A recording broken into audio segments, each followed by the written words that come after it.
Bismillahirrahmanirrahim. Let's see the postmenopausal bleeding, which is bleeding after the menopause. So it's the most common presentation for the malignancies of the uterus. So especially the endometrial carcinoma. Okay. How we define the postmenopausal bleeding? If the bleeding occur from the genital tract after 6 months or the 1 year after the menopause, so it's considered as the postmenopausal bleeding. This is a complete chart which show the bleeding from birth to the postmenopausal. So at the birth, due to the estrogen withdrawal and before puberty, so most common cause is the foreign body. These are other causes, but most common is the foreign bodies. Okay, and at the adolescence, so the most common cause is the anovulation due to some abnormalities. She cannot ovulate, so this causes the bleeding. And in the reproductive age, most common cause is the complication of the pregnancy or the hormonal contraceptive.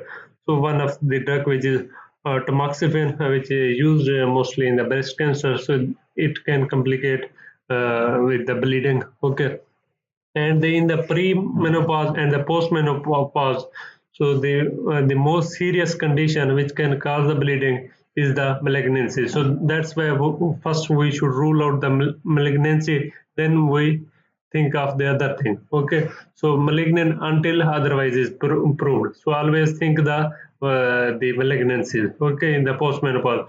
So because it's more serious but not most common. What is the most common? Most common is the vaginal or endometrial atrophy. So sometime also due to estrogen exposure, so this can bleed. Okay, so 75% endometrial carcinoma present with the postmenopausal bleeding. Okay, but if you look at the most common is the atrophy. So it's only contribute 10% of postmenopausal bleeding, and you usually see the most common genetic mutation in the endometrial hyperplasia or endometrial carcinoma is the inactive P10 gene. Okay. Here are the etiologies list: benign lesion and the most serious atrophic endometrium, and these are the fibroid polyps. So they are also in the malignancy, endometrial, cervical, any cancer. These are most serious condition.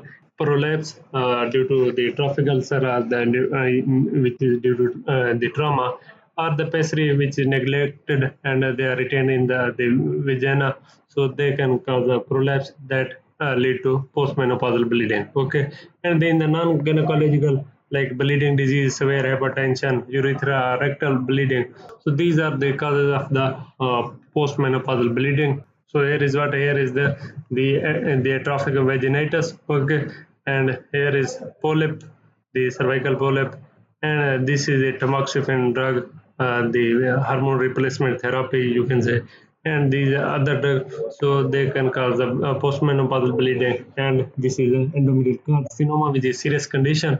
Okay, so how we usually treat this condition?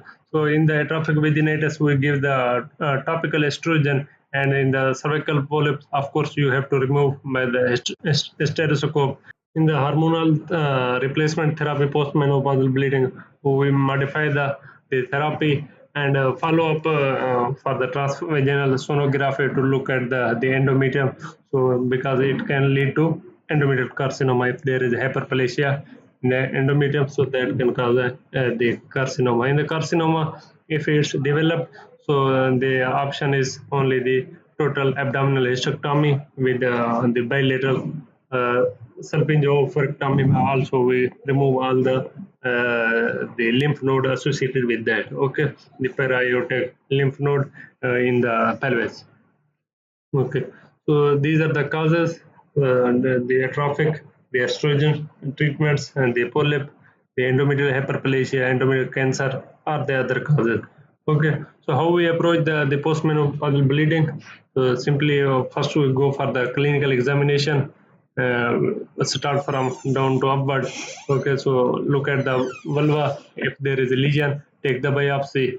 So if you find any indication in the cervix, so abnormalities in the structure, so you take the smear or you colposcopy. So If hematuria is suspected, then you can do it. Then you have to exclude the intrauterine pathologies, so by ultrasound and taking the endometrial biopsy, or by the hysteroscope and endometrial biopsy. If its result abnormal, then you also can do with the hysteroscope. Okay, and you should also rule out the pelvic pathologies, like they are by looking at ultrasound, like the any pelvic inflammatory disease or any infection. So and you have to do the laparoscopy and laparotomy if there is a pelvic mass. So this is approach to the postmenopausal bleeding.